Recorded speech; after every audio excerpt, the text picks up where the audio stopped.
Welcome to another edition of Driven to Lead. I'm your host, Wayne Brannon.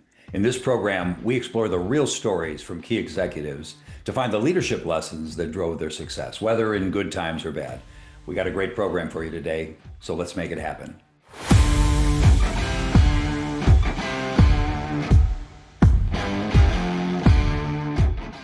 Well, we're very lucky to have today with us Anan Bishara, a man who's the founder and CEO of Premium Guard Inc., a major automotive supply company.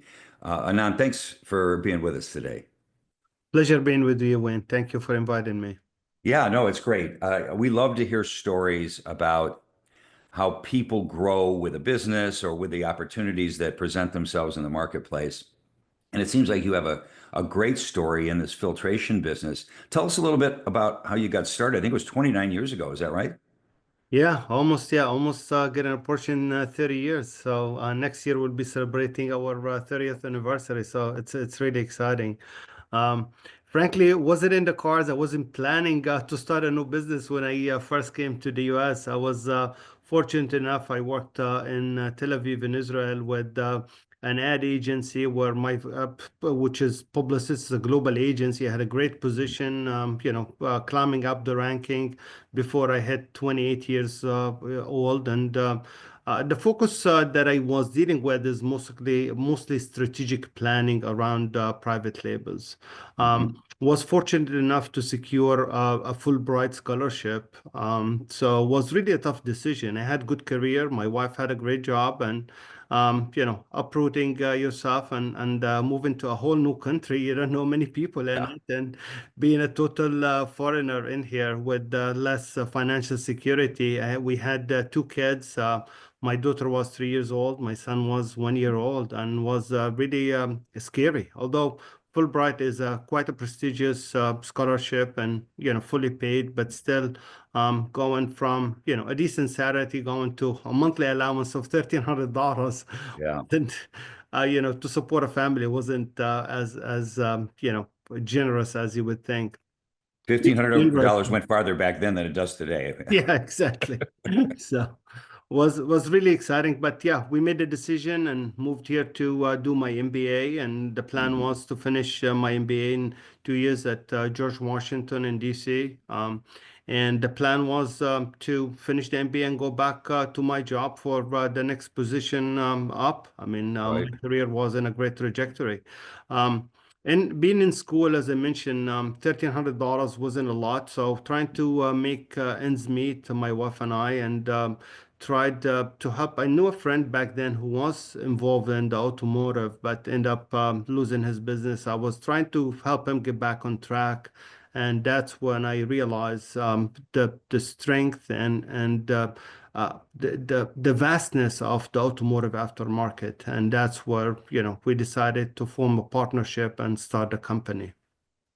Yeah, that's amazing. So from the time you finished your MBA till the time you started this new venture, how long was it?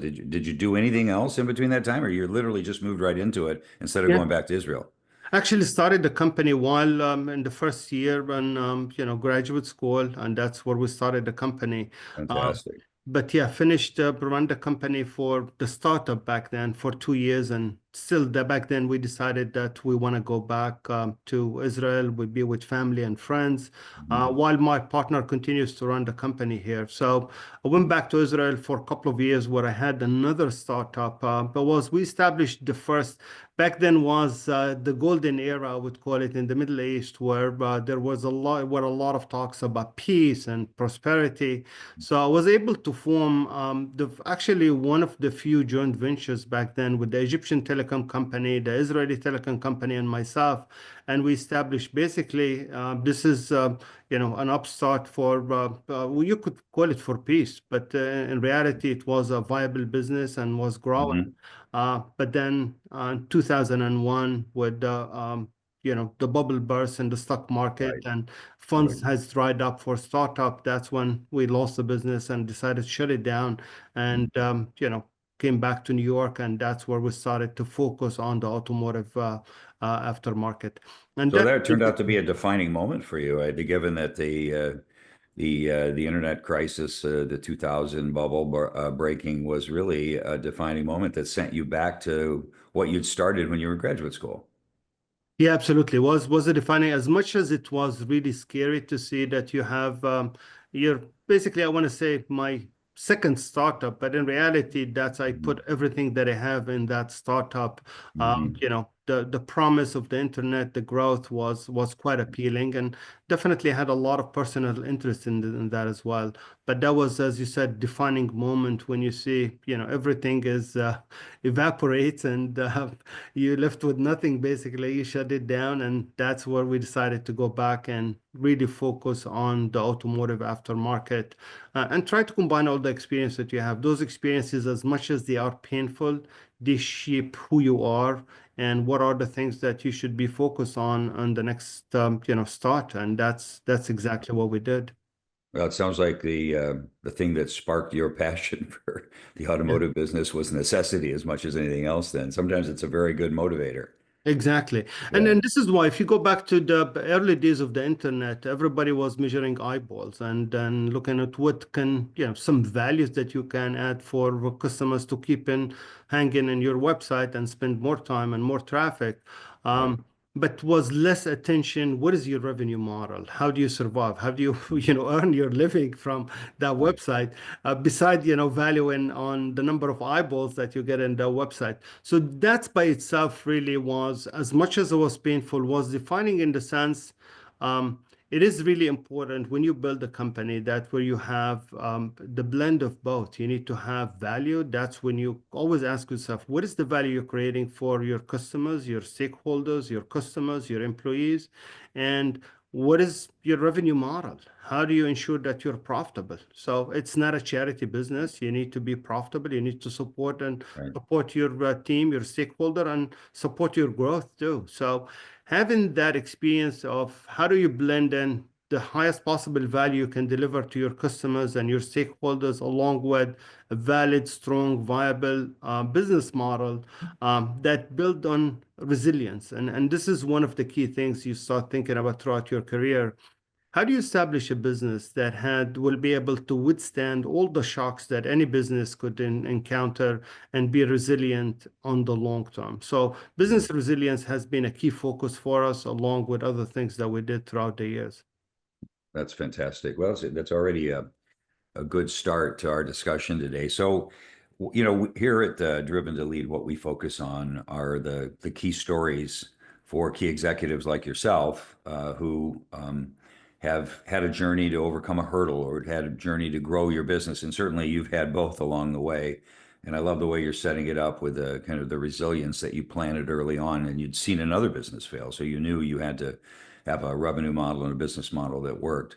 So, from the key stories, we like to learn about the leadership characteristics, the leadership principles that guide a company, not just in the short term to overcome challenges or capture new opportunities, but also to live with a company and make it sustainable over time. So, tell us about something in your business journey, maybe how you've gotten from a startup all the way to where you are today. I mean, I think you're in 6 or 7 major cities around North America. Your headquarters is in Memphis now. You got a sizable business. You didn't get from there to here Yeah. overnight, obviously, but there's had to be some major hurdles along the way and some learning. So tell us about those stories.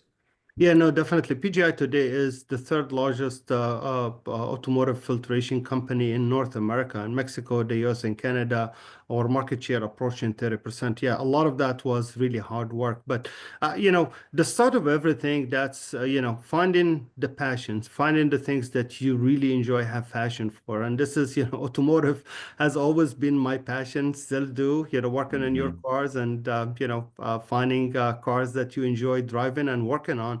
It's Hmm. part of it. So joy and passion has to be part of it. I doubt I will be able to be successful, and I think it's true for everybody else. Just to be, to manage a company, to be successful in any avenue, you need to have the passion for it and the love. So it was the other thought it was obvious for me when I moved to the States and was looking at different retail outlets, whether looking at groceries, looking at drugstores, automotive, was for me quite obvious when I go, anytime I would go to automotive retail stores, that private labels weren't as much present. While you go to Kroger, you go to any Hmm. drugstore, grocery stores, shelf space back then by research, not just my own personal observation. Right. Right. Private labels at that point in the late 90s was accounting for more than 30% of the shelf space. Yet when you work to any of the auto part retailers, hardly exists there. So it's mostly one national brand. That's Yeah. when I saw, great opportunity for us. It was obvious the automotive aftermarket, we're going to follow the same track that the grocery industry has done where even what would you see with the companies like Walmart and Target with the mega retailers that the shift toward private label. Uh, Hmm. so that for me was really an indication that there is an opportunity. And now, Just to interject there, I think it's really a key moment because you did the research, you saw that there should be more private labels in the automotive industry if you compare it to other consumer good products. But instead of saying there must be large competitors that, are barriers to entry for private labels and being afraid to move into it, you came to just the opposite conclusion. There's a huge opportunity here. No one's doing this. We're going to do it. That's really a bold move. no, exactly. And this is the other things that is quite noticeable was for me that post NAFTA, and this will tie to our current Mhm. challenges dealing with tariffs and trade change in Right. trade rules. Back then, many of the US-based company was facing challenges with the shift of the production outside of the United States, Hmm. primarily to Mexico, Canada, and other countries. Right. China wasn't as prominent back then, but countries like Korea started Right. to see some really good Sure. head start, but mostly Mexico. And that's part of the reason that's my ex-partner has didn't know how to manage his supply chain, end up losing it. And that's one of the key things when we start looking establishing our supply chain needed to go outside of the expand our search and relationship outside of the US, and that's where really the start of start thinking how do you build resilience in the business, how do you Mhm. build a diversified expanding a supply chain rather than being reliant on one country on one suppliers, even if that's our home country. Still, you Yeah. need to have the supply chain is global in its nature, and you need to get the best in terms of quality, performance, and cost. I mean, you need to expand your search globally. So the Yeah. combination of both really defined a lot of the business. Is one, the rising trend of private labels in our in the aftermarket. The second one is start building global supply chain. Those are the Mhm. very foundational the two foundational parts of our business when we started it. Well, you needed to build a global supply chain solution because even as a private label and trying to pick off a few corners or niches of the marketplace, you still would need to be competitive from a cost standpoint. And that was going to be essential if you were going to do that, right? Exactly. And now you start with it. So you do have the right product, the right quality, the right price. You have everything Hmm. that you would think that you would be successful. But I mean, you can't have a business without a customer, right? Now, Oh, yeah, I forgot about those. Yeah, we need one of those. Yeah.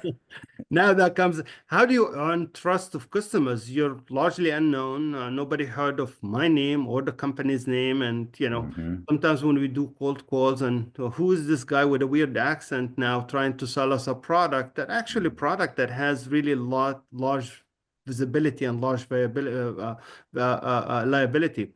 I mean, Hmm. filters is highly visible category. I mean, there's a high rate of DIYers, customers touch and feel the product. Consumers are involved in it, and there is, frankly, would be surprised. There's some emotional attachment with the product among mechanics and Hmm. distributors. So that was really once we, figure out what are the foundations of the business now, how do we move in and gain our customers? And from early days, I realized that if you don't have really true added value to your customers, you wouldn't be able to. You need to bring the innovation, the Sure. value to your customers to say that actually we're bringing to you a much better alternative than the way you run your business today or the product that you're selling today. So what was the key there? Because if you think about filters, whether it's oil filters or air filters or fuel filters, there doesn't seem to be for the, even the people who work in the industry, it doesn't seem to be a lot of technology and a lot of differentiation between the products. So, I think low cost is going to be key, but you have to meet some standards of excellence and performance, obviously. So, what was the key for you to kind of find that key differentiator for the customers that really pushed you over the top? And this is the key. Part of our culture and as a company culture is really humility, not just innovation and creating value. Is what drives us is being customer centric and the Hmm. humility that drives us. Back then, when you look at it, and still to some effect, even today among some companies, where you say private labels were treated as an afterthought. I mean, there Hmm. was really at the bottom of the shelf, lousy package, low quality Hmm. product, rock bottom price. Hmm. And in my view, for us to be successful, we need to elevate the product performance, elevate the Hmm. product perception. And that's why the focus was how do we make a private label product that it is performs and perceived both. It's not just the reality. You need to change the Right. reality, you need to change the perception that is actually is better than as good as or better than the other Right. national brand that customers used to buy for years. And that's one of the keys. So when we were awarded the first program, 4 years, 5 years after I started the business, um, a brand called Pronto that was handled by a US-based manufacturer, and basically was just like any other private label program at that point, very short, low quality, and low price Hmm. product. And what Pronto were looking, they had the pride of their brand. They were attached to their brand. Customers were loyal to the brand, but they Right. couldn't expand it. I mean, coverage is a key word in the automotive aftermarket. Coverage Right. is referred to having part for every vehicle on the road. Not just give me the top moving items, give me, cover me the Chevy and the Ford F-150 and what have you. No, you need to have vehicles for the long term, from the most popular to the least popular. So coverage becomes a key point. And was a key part of our strategy where we thought private labels need to meet different criteria for it to be successful. It has Right. to have the best coverage out there, meaning we need to be above 99% for every vehicle in the road and every filters and every part that the vehicle needs. It has to have premium quality or at least offer few grades of quality from good, better, and best. And Hmm. then you need to have the added value services to our customers. So at that point, we started working on having that right mix and that right formula to succeed. When we were fortunate to gain the trust of Pronto, we took that business that was doing barely 1.3, and we were able to more than double that business within the first year. Just basically for the simple, again, there's no secret formula. Is offering the best coverage, the best quality, and a fair price. I don't want to say the best price. It's a fair Hmm. price. Right. It has to be because everybody along the supply chain need to ensure their profitability. And that really was truly, if you ask me about where is the turning point in the business, Yeah. that first success story. When you take a program that was stagnant, hardly doing anything, hardly profitable, to Hmm. turn it into a growth mode. And from that, we never looked back. That program, even today, still till today, after 20 plus years, the program is doing growth of double digits year over year. That's fantastic. Yeah. So yeah, I really like the part of your logic to go to the customer and see what they need. Obviously, it's one thing to say you're customer centric, but to really understand that they need simplification in their business. So they want to work with suppliers who have coverage of all of the products they want in that category, right? And then to understand that the quality is not just the quality of the filter and the performance that needs to be as good or better, but you need to look and feel like the major brands to have that perception of quality, right? And I Mhm. think all of those things, from it's probably from packaging and branding and logos and those kinds of things, and the global supply chain work that you did to keep the cost down, all of those things, really important keys to success. So yeah, congrats. So did you apply this to other brands as well? Absolutely. And this is part of it, just not understanding only the trends of the industry, where's the trends heading and Hmm. consumers' preferences is going.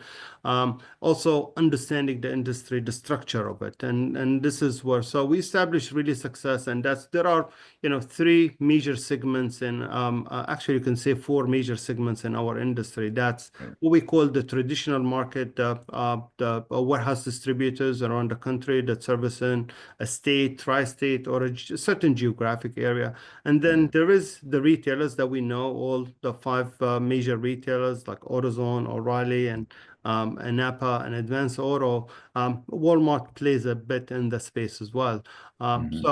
And then the third segment is dealership market, and then you can refer to the fast loop market, which is big. So once you define the segments you want to try to target and approach, then we moved from the traditional market into the retail and into the fast loop in the same pattern. You Hmm. identify the leader of that market, establish a success story, you have a proven concept, a proven success story, and then move on to the next. And that's really has been, a proven, formula that worked for us and for our customers. We never experiment with our customers. When we go with a proposal for what are the changes and the added value supports that we need to provide to ensure that the program is successful, we do our homework well to ensure any program that we were awarded is taking it to the next level. Hmm. Um, Excellent, excellent, excellent to talk about the journey that way. I mean, you formulated a strategy that was based on understanding the market to a great extent. And then you executed that strategy by stratifying your product and building the coverage that you needed. And you created all of the infrastructure inside the company to make it work. And then you executed and you repeated with different customer segments by fine-tuning the offer. I love it. It's a perfect vision of how you would move from customer segment and leverage all of the resources that you have in the company to support that and support that success.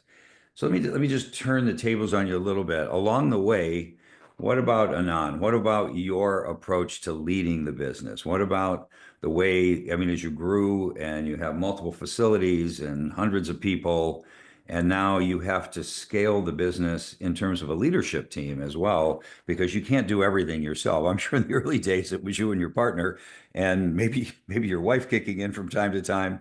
yeah. You're a true startup. But now you're a big, thriving business and you've had to grow. You've got people, you've got responsibilities, you've got the community you live and work in. Tell me about the leadership learnings that you had along the way that were supporting this great strategy you've executed.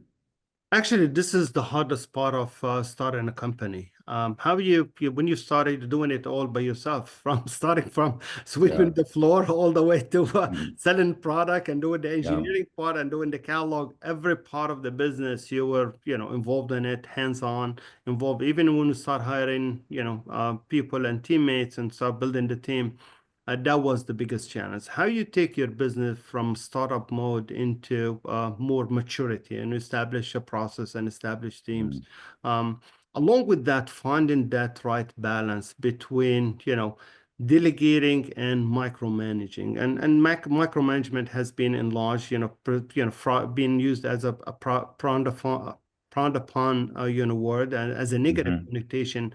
Mhm. Well, I see some advantages to that, but it is, if we take it out of the context of, just micromanaging, is being involved hands-on the business, I would say that.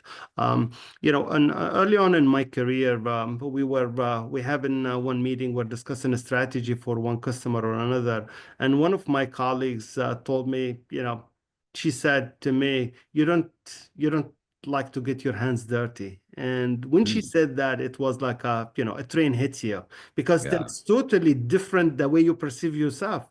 When you Yeah. have a reality check, somebody telling you something that is totally different than the way you see yourself, is Right. really Right. a sobering moment. So, and that's, made me more conscious of that issue. And Hmm. definitely I see myself of my management style, more of a management, hands-on, delegate, but yet, hands-on, being Yeah. involved in the team, being one of the team. I think that was part of our key success, because you want to make sure when you transition from startup and start delegating to more people, you don't lose that culture of humility, of caring about the customers, the attention to Right. details. As we got in larger, I think at large we were able to maintain that culture where Yeah. customer is Right. the focus of our approach, humility, attention to details, and the value that we bring, the value that we ask our team, what is the value you added every day and every week to our customers? That's a key question that we ask ourselves every day. Yeah, that's really a common theme that I see in talking to a number of executives on this podcast and in my business consulting and coaching. I find that those people who are more servant leaders and who would never ask their team to do anything that they wouldn't do themselves or that they don't do themselves Exactly. is a key aspect of that humility and that focus and that drive. Also, staying close enough to the business to understand the business, not getting so wrapped up in the administration of the business that you miss kind of the key customer insights or you miss the key critical decisions that need to be made in the company. I remember a story. I was working in Europe for a while, had a great team of people, and we were preparing one night at 1 or 2 in the morning. And I kind of looked around and I had all these people working with me. And I know it's not part of their culture. They're more of a reasonable work week with good work-life balance. And I don't think there's anything wrong with that. But here they were sitting with me making charts for this next day, and we're up all night doing this. And I looked at one of them. I mean, they're just great people. And I looked at one of them and I said, "Why are you here?" And, and this colleague of mine says, "Because we got these damn charts to make." And I said, "Well, no, not that." I said, "Why are you here? I know that you don't believe in working. A lot of people that come from your country don't believe in working past 5 o'clock, let alone till 1 or 2 in the morning." And he says, "We're here because you're here." And that was a very humbling moment for me. That's amazing. That made Yeah. me realize, like you, that when you look at a team and what they're willing to do for you and how you're pushing it forward, if you're not willing to do the work yourself or show them that the passion that you need in the business is there, it'd be very difficult to get them to do the hard things sometimes that Yeah. need to be done, right? That's a great point. Being, a role model, that's basically a person that sets the tone for the team and truly lead by example. That's really important. Being part of the business.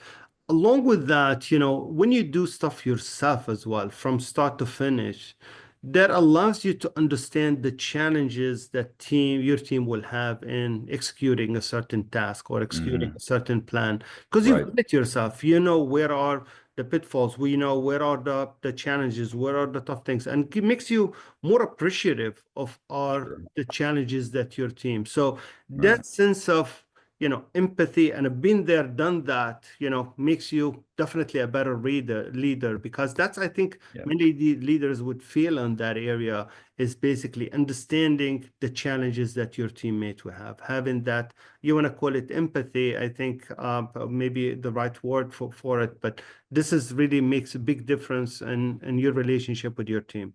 I just think, it could be empathy, could be caring, could be, just a real mutual human respect for the team is what I find is a key element for successful executives.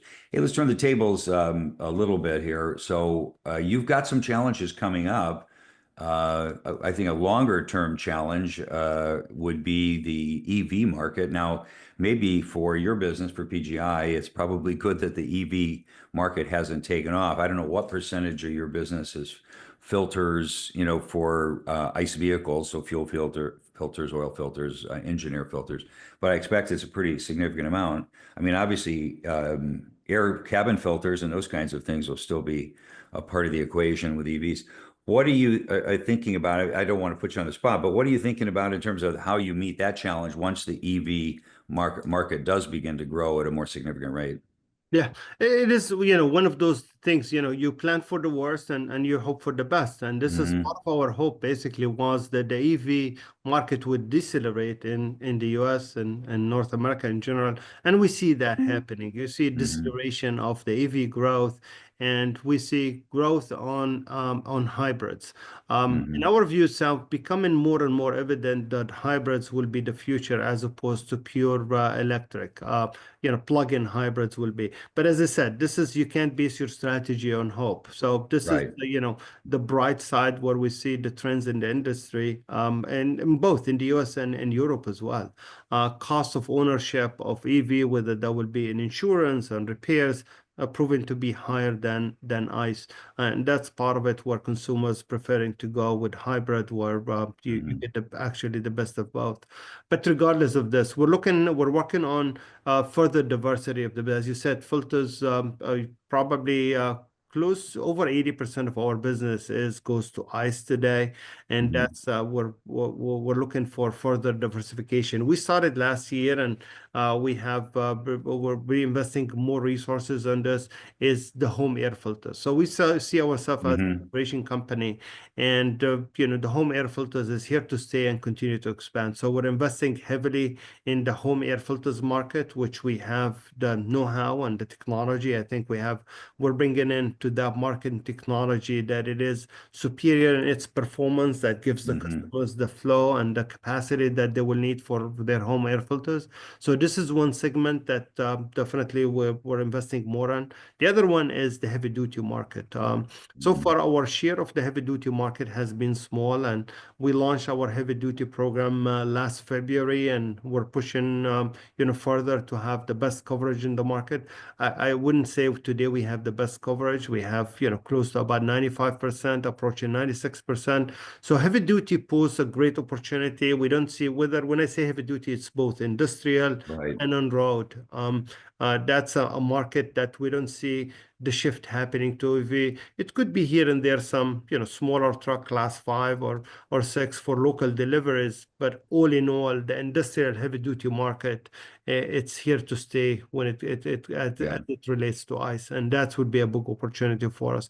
In units will be less than the automotive, however, in dollars is as big as the automotive market. Hmm. Yeah. Well, I would have been surprised if you didn't have a few pivots that you were considering to offset any ongoing risk in the marketplace. Yeah. So thanks for that, Anand. As we start to wrap up our conversation here, let's look forward a little bit. First of all, where do you see your business going?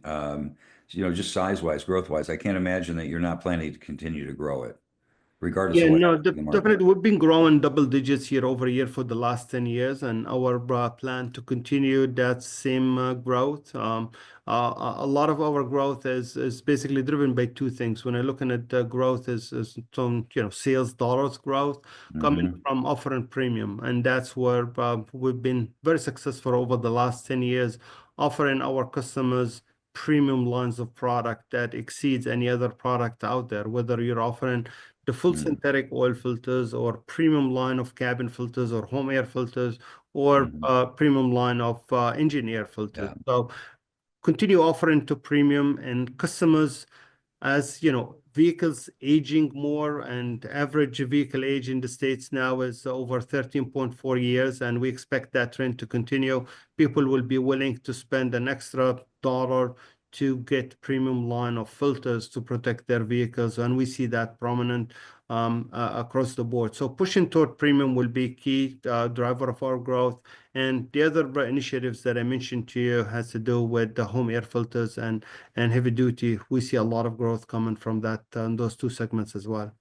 Yeah, fantastic. I'm sure you'll do well if you implement the same tremendous leadership principles that you used in growing your business and over the years.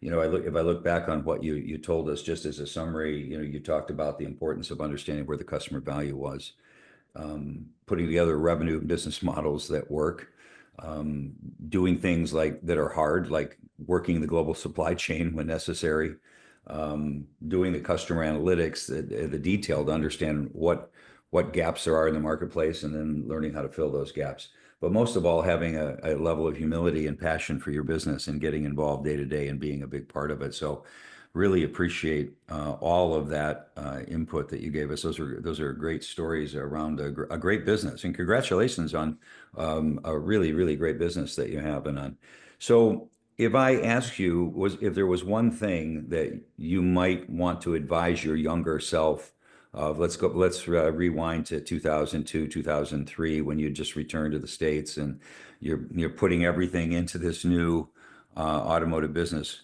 What piece of advice would you give your younger self?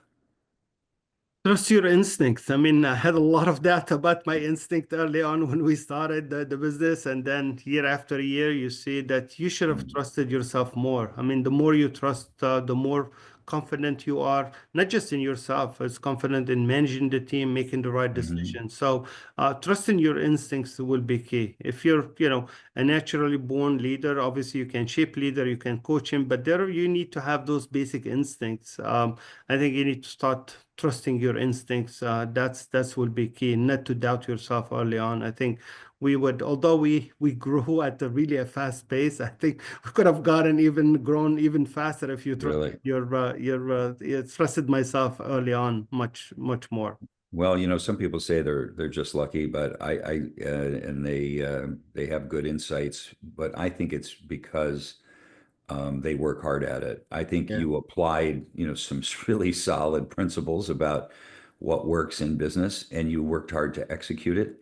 So yeah, then your judgment and your insights should have been trusted more. And I see that in the leadership coaching arena. There are a lot of people who don't have the level of confidence they need in their own judgment, and they work really hard to Yeah. bring all of the information possible. You're never going to have perfect information. You're never going to have 100%, even 80% of all the data that you need to make a certain decision.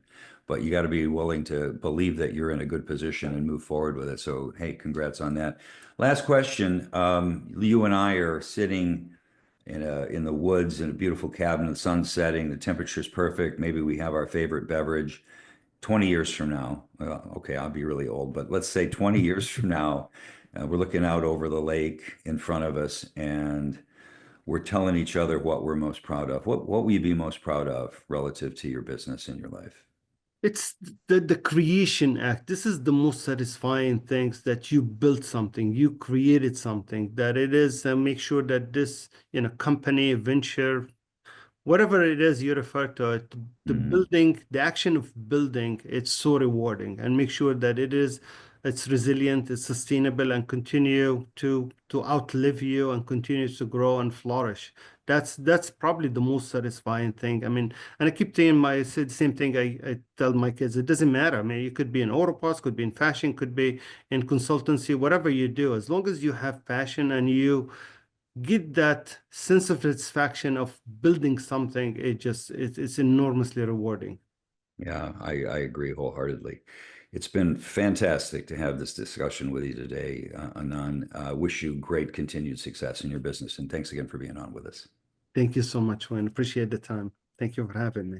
Well, that's it for today. Thanks for being with us. If you like our conversations, please feel free to hit the subscribe and like buttons. And if you'd like to make comments, ask questions, or even explore being a guest on this program, you can reach out to us via email. It's wayne@greatroad.com. That's WAYNE at GR numeral 8 ROAD.com. And until next time, always remember, the high road leads to a better place.